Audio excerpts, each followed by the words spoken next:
It's podcast day. It's podcast day, friends. Welcome in.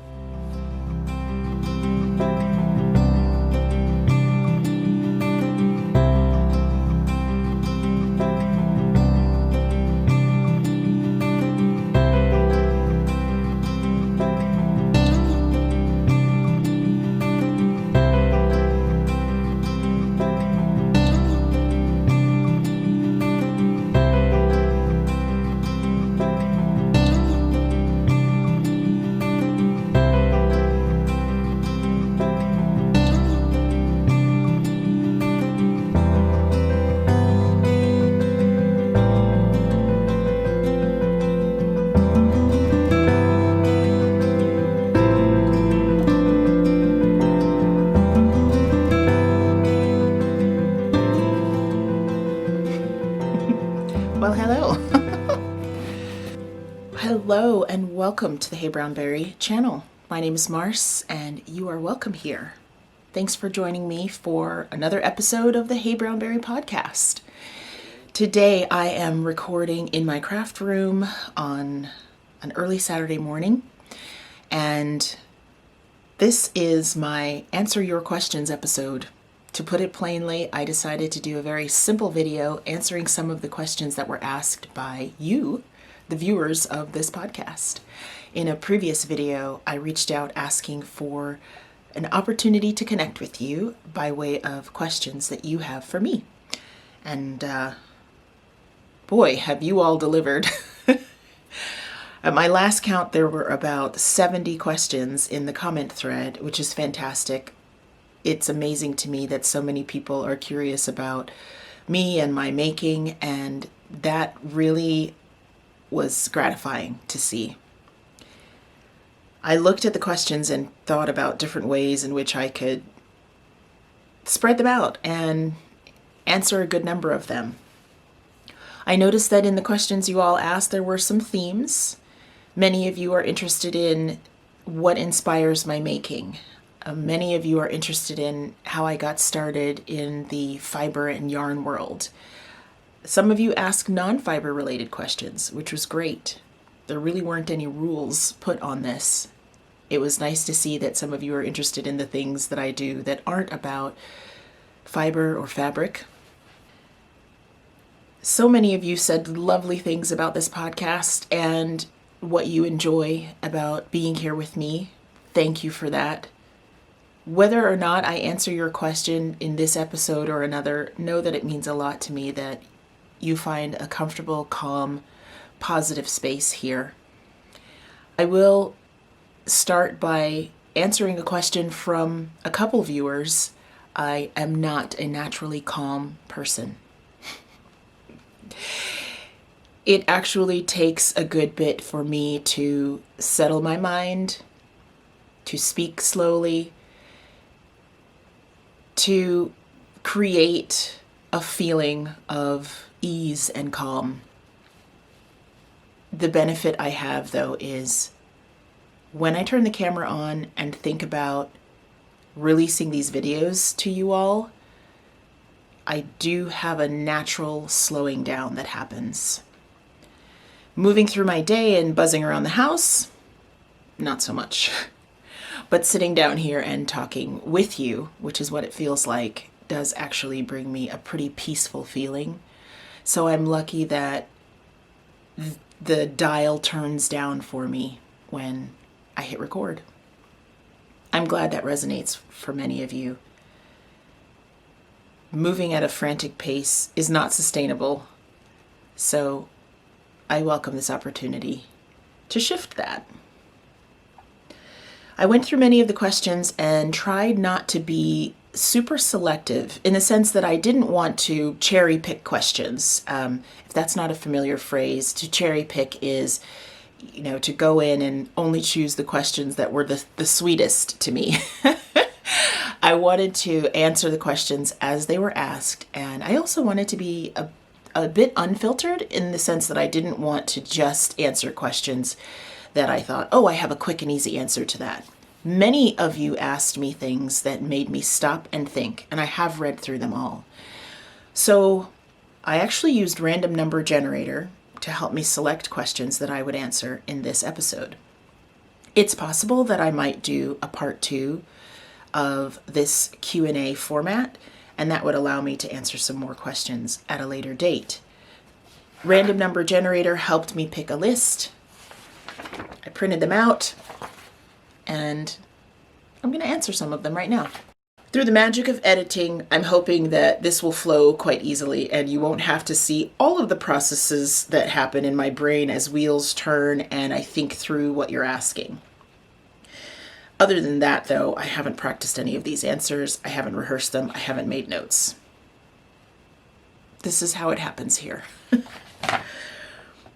This question that I'll start with is from Rebecca M. Rebecca asks, Dear Mars, I look forward to your podcasts, find them relaxing, soothing, uplifting, inspiring, and sometimes amusing. What uplifts, inspires, and relaxes you? What makes you giggle? What makes your heart sing for joy? I'm guessing your garden does. Thank you, Rebecca, for your sweet compliments about this podcast. I appreciate that. What uplifts, inspires, and relaxes me? First thing that comes to mind, music. Maybe you expected me to say knitting or crochet or spinning. Music relaxes me. Music inspires me. I am not a musician. I don't play an instrument, but I love to sing, and I thoroughly enjoy listening to music. Many different genres inspire and delight me. And I've always had an appreciation for what it takes to create music, to write lyrics, to sing, to play an instrument. I've always been an admirer of people who can translate their thoughts and feelings in that way. And often if I am not feeling relaxed or inspired, I will put my headphones in, I will turn on some music, and it totally shifts my mood. What makes me giggle and what makes my heart sing for joy? What makes me giggle? I laugh at myself quite a bit. See? I am an imperfect person, and I'm okay with that. And I often chuckle out loud, even when I'm by myself, at some of the things that I think or remembering something I've said. I do like comedic writing in books, so I am also known to laugh out loud when reading funny passages in a book. I don't watch a lot of comedy in terms of television shows or even movies anymore. I did at one time, but I don't typically turn to that for laughter. I enjoy things like stand-up comedy, but when I think of a giggle, it's more like a spontaneous reaction to something that catches me off guard or that I find funny.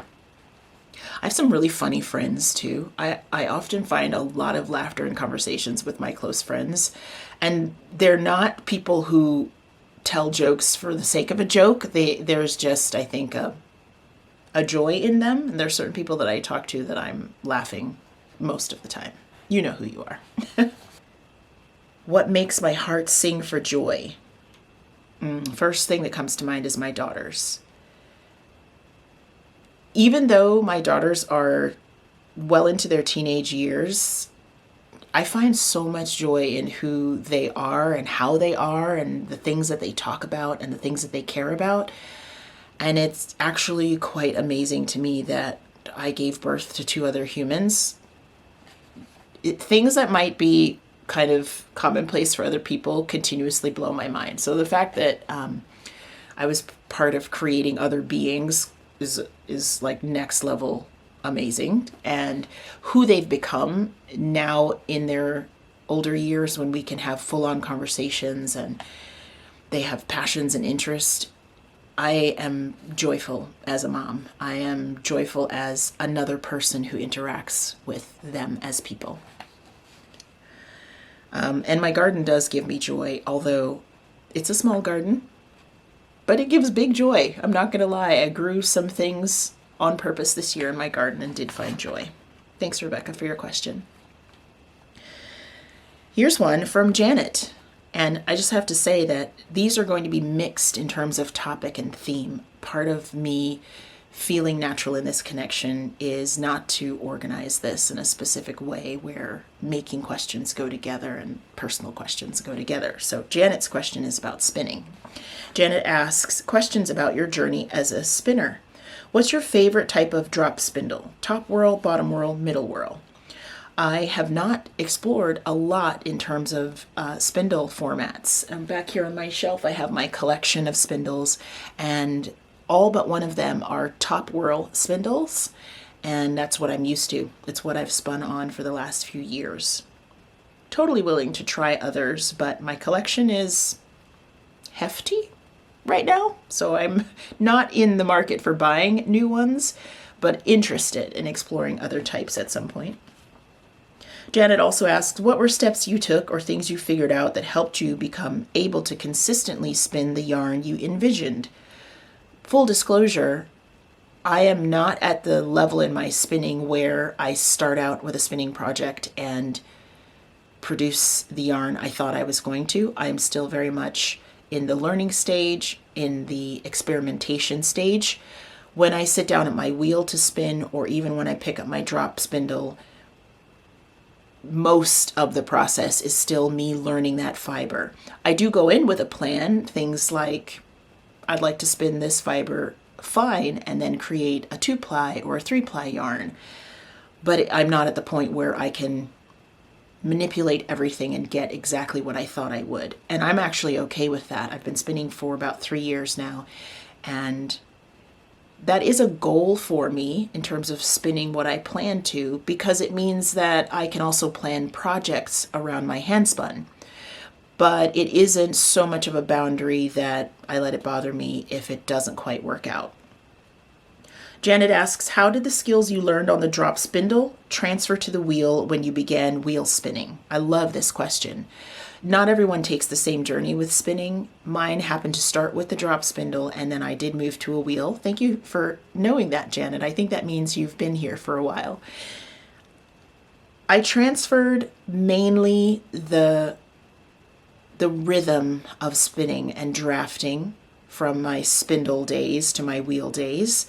By that I mean, when I learned on the drop spindle, I had the experience of drafting the fiber and loading it onto the spindle and then, manipulating it in a way that would give me the kind of singles that I wanted. And a lot of that was very tactile. A lot of it was very rhythmic, is the best word I can think of. And I feel like that those motions and that time spent feeling what the fiber is doing in my fingers, I still do that when I spin on the wheel. The speed is very different. So my drop spindle spinning is much slower than my spinning on the wheel because I'm treadling with my feet. The wheel is doing a lot of the mechanics. So the speed is very different.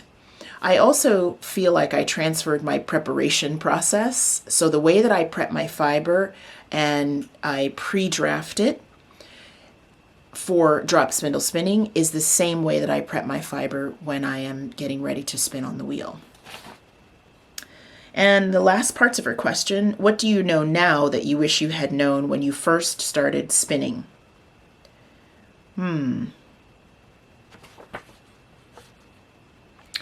I think in the beginning, I had expectation of my handspun yarn looking like commercial yarns and mill spun yarns that I've used.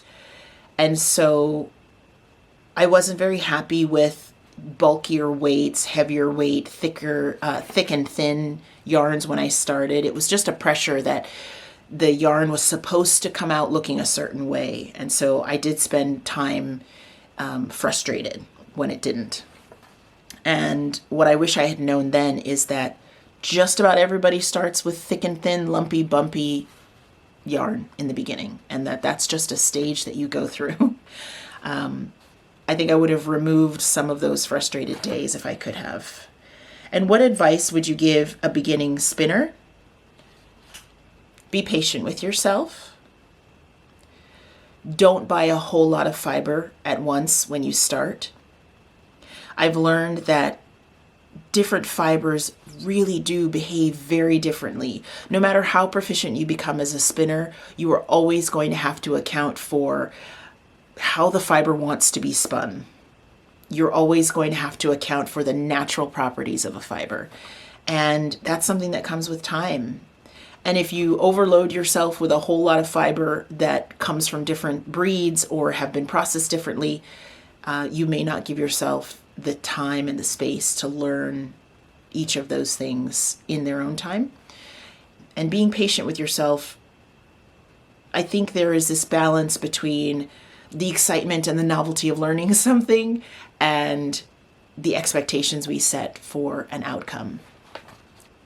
Be nice to yourself. Take the time it takes. Be resourceful. Between YouTube and Instagram and books and friends who do fiber art, if you're resourceful and ask questions and seek out information, you'll find it. Thank you. Thank you, Janet. Let's see. A question from Rebecca C. I would love to know your favorite comfort food. Oh, I love this question. I know fiber podcast, but I think we could all use a few more comforting recipes in our repertoire. Thanks, Rebecca C. Oh, my favorite comfort food. Do you know, I don't have a very specific meal or recipe that I find that I would call a comfort food. I would say that there are types of meals that I find comforting. At this point in my life, I don't have a super restrictive way of eating, meaning I leave out things that I'm allergic to, of course, but I eat a variety of grains and meats and fish and vegetables and nuts and seeds. I am a lover of food and have been for 4+ decades. So there are types of meals that I find comforting. My favorite type of meal is a hot meal, and it is most likely to include some kind of meat or fish, rich starchy vegetables. I love all kinds of pumpkin and squash and yams and some kind of grain. I don't actually eat rice, but I enjoy grains like cornmeal and pasta. I like pasta, but I don't eat a lot of it. But a rich, hearty grain, mixed grains are my favorite. So if you put together some kind of very savory fish or meat and load it up with some vegetables and then add flavor, I love salt. I love savory things that just kind of explode on your tongue. I am West Indian, and we enjoy a lot of curry dishes. We enjoy a bit of spice in our dishes, and I find meals that include those elements very comforting. If you guys have comfort food types that you enjoy, share that in the comments. That's actually a really interesting question. So yeah, hot food, high flavor, filling. That's what I like. Cindy Dell asks, who taught you how to knit and how long ago was it? I taught me how to knit, Cindy, and it was in 2005. I actually learned to knit from library books. Watching YouTube videos to learn how to was not as common for me back then, and everything I was doing and wanted to know about, I learned about through books. So I went to the library, started learning about crochet. The crochet and knitting books were all in the same section in the library, and knitting was something I wanted to explore. I became interested in yarn by way of crochet, and then learned that you could make all kinds of things with 2 needles. So I taught myself. My mom is not a knitter. My grandmother was not a knitter. I don't actually have other family members who would have been able to teach me that particular skill. So I taught myself. Danny Meow, what a cool username. Danny says, it is so relaxing to just listen in and relax with you. Good. Thank you. My question is, looking back at your beginning to your craft fiber art journey, what is something that you wish that version of yourself knew?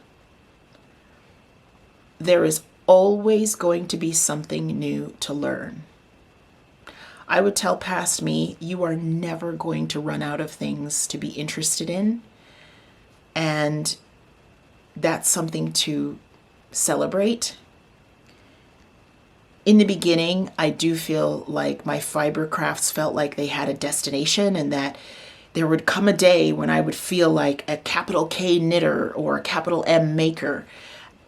And I would have told myself back then that if I'm open, there was always going to be another level to reach in terms of my skills. And I would just remind myself to be open to that. I use much different materials now than I did in the beginning. And that came from being open and willing to explore things that I hadn't before. And what else would I tell myself from back then? I think I would put more of the reflection. I would advise myself to be more reflective. The way I approach my stash now and the projects that I want to make is much more reflective than I was back then. And I would just see something, shiny squirrel, pick a project, go for it, dive in, sometimes end up very frustrated or disappointed, and realize that I hadn't really put much thought into why I was going to do that thing or whether or not I had the right materials or tools. And so, abandoned projects and disappointing projects came of that. So I would advise myself, when you see something you think you want to make, just spend a little more time thinking through how will you use it, or what do you want to get out of it, or do you have what you need? Yeah. I think there's lots of things. If I spent more time, there's lots of things I would probably advise past me. I love that question too. And I just want to say that if any of these questions are appealing to you or make you think, the comments is a great place to share that with me and with the rest of us. All right, let's do one more for now. I do think that it would be worthwhile to have a second video answering more of these questions, because as I read them, I'm just feeling really grateful, and it lights me up that I'm given this opportunity to think through these things. So let's do one more for now. This one is from my friend Jenny. And Jenny is actually Tiny Paper Foxes on Instagram. And I was happy to see that Random Number Generator picked her question. I feel like it's a little bit related to my last answer, but worth calling out, especially if you want to think through this for yourself. Jenny asks, in what ways has your making process and or endeavors evolved over time? Do you see any further evolutions on the horizon? Thank you for this question, my friend. In what ways has my making process or endeavors evolved over time? Again, first thing that comes to mind is slowly but surely I'm becoming more thoughtful in my making. I am considering, I guess I would call it the why of a project at the beginning, and that's reflected in my process. So one of the main evolutions for me is that in the beginning I worked with commercially available yarns that I would buy from a store or buy online. I would work from patterns that were already published and available and follow those directions and make a thing. And I didn't really consider where the material came from. I didn't really think too much about modifying a design to suit my own taste. Those things, they didn't occur to me right off the bat. Over time, I feel I've definitely evolved, both in terms of the materials I use and the projects I choose and the way I execute on that. I'm definitely moving in a direction of controlling more in the material I use, so controlling either more of the process to get that material. I've started spinning my own yarn and working with it. I've started dyeing fiber and dyeing yarn to get the colors that I want. And I've even done a little bit more sewing with fabric to create project bags and containers that I love. And I think that moving further back in the process of how a material comes to be has been one of the most satisfying things in this journey. And then sitting down, even when I do decide to do a project from a design that was written by someone, sitting down and thinking through the elements of that project, how I want to cast on, what yarn I'm going to use, because I don't often use the one that's recommended, If it's a garment like the one I have on now, my Juist 2 sweater, which is made from hand spun, thinking about how the sizing that's available in the pattern will or won't work for me, whether I want more room in a certain area like the sleeves, or if I need a different fit somewhere in that garment. I used to follow patterns to the letter and hope for the best. Now I sit down and I do the math and I work out, based on my experience with other projects, what I might need to change. I also tend to take things that have worked for me in previous projects and apply them where I can. And that has only come with time. And in the second part of Jenny's question, she asked, do I see any further evolutions on the horizon? Yes.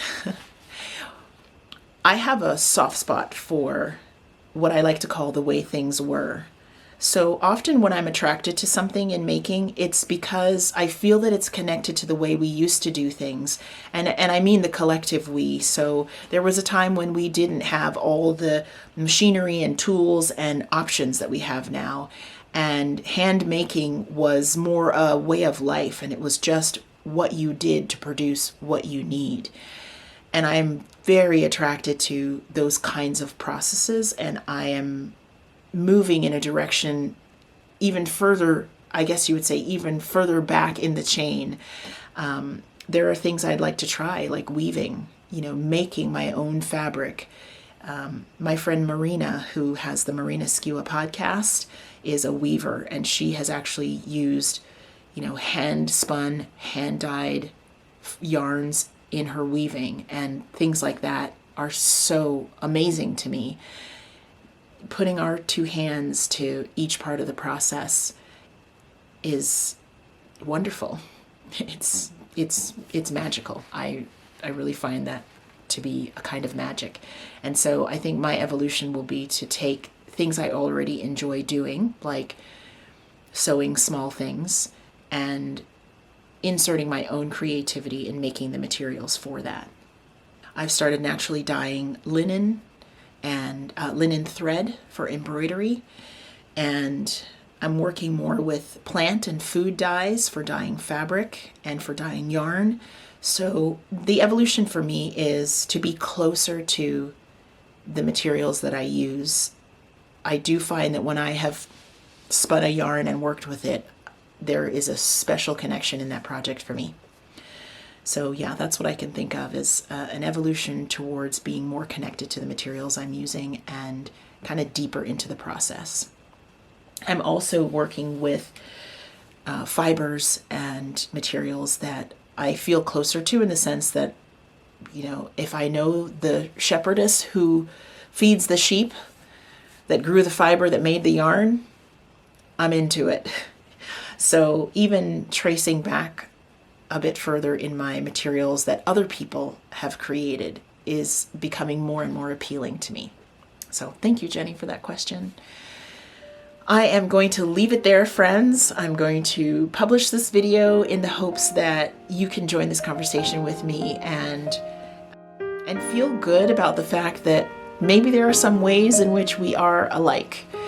I wish the best for you over the next few days. I hope that you are finding peace and calm, whether here or elsewhere. And I really look forward to seeing you again next time. Thanks for being here. Bye for now.